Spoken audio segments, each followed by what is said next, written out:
Hi friends, welcome to my channel. మీకు కనుక నా వీడియోస్ నచ్చితే నా ఛానల్ని సబ్స్క్రైబ్ చేసుకోండి, అలాగే నా ఛానల్ని సపోర్ట్ చేయండి. ఈరోజు ఎపిసోడ్లో ఏం జరిగిందంటే, సంధ్య మాధురిని ఇద్దరిని కిడ్నాప్ చేసి సంధ్యను చావు అంచుల్లోకి తీసుకెళ్ళిన విక్కీని పట్టుకోవడానికి కేదార్ ఇంకా వాళ్ళ టీం వస్తారు. కేదార్ టీం విక్కీ గ్యాంగ్ మొత్తం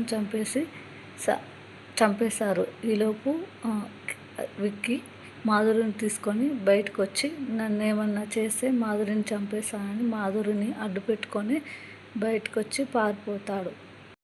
మాధురిని ఇంకా సంధ్యను హాస్పిటల్కి తీసుకువెళ్తారు. హాస్పిటల్కి తీసుకెళ్ళాక మాధురికి ఏ ప్రమాదం లేదని డాక్టర్ చెప్తుంది. అలాగే సంధ్య బ్రతకడం చాలా కష్టమని, ఏమైనా మాట్లాడాలంటే ఇప్పుడే మాట్లాడాలని, తన చివరి మాటలు వాగ్మూలంగా తీసుకోండి అని డాక్టర్ చెప్తుంది. అప్పుడు జేడి ఇంకా కేడి చాలా బాధపడుతూ సంధ్య దగ్గరకు వచ్చి, కేడి నేను అన్నాను అనుకొని ఏం జరిగిందో చెప్పు అని సంధ్యని అడుగుతాడు. అప్పుడు సంధ్య, ఆ మినిస్టర్ కొడుకే నన్ను ఇలా చేశాడు, ఆ విక్కీగాడి బ్రతకొద్దు అని వాటితో ఉన్న వాళ్ళందరూ చంపేయండి అని అంటుంది. అప్పుడు కేడి వాళ్ళందరూ చనిపోయారు, ఆ విక్కీగాడు ఒక్కడే పారిపోయాడు అని చెప్తుంది.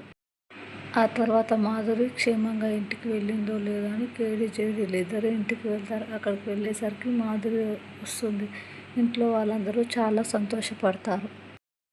కేదార్ జగదాత్రి కూడా అప్పుడే వస్తారు. ఆ తర్వాత యువరాజు కూడా మాధురి భర్తకు క్షమాపణలు చెప్తాడు. మా చెల్లి తప్పిపోయిందని ఆవేశంలో అలా మాట్లాడాను బావా, నేనే వచ్చి మిమ్మల్ని ఇంటి దగ్గర వదిలేసి వస్తాను అని అంటాడు. అప్పుడు మాధురి భర్త, ఏం వద్దులేండి మేమే వెళ్తాము అని చెప్తాడు.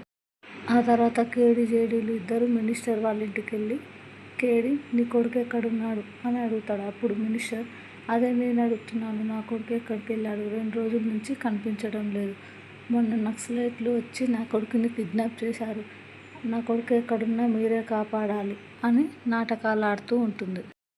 నా కొడుకుని జాగ్రత్తగా తీసుకొచ్చి నాకు అప్పచెప్పే బాధ్యత మీదే అని చెప్తుంది. అలాగే ఆ నక్సలైట్లను చంపేయండి, ఆ అమ్మాయికి న్యాయం జరిగేలా నేను చూస్తాను అని మినిస్టర్ అంటుంది.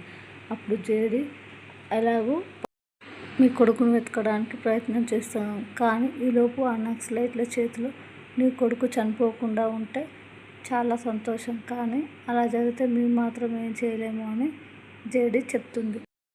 అప్పుడు తాయారు చాలా టెన్షన్ పడుతూ షాక్ అయి చూస్తూ ఉంటుంది.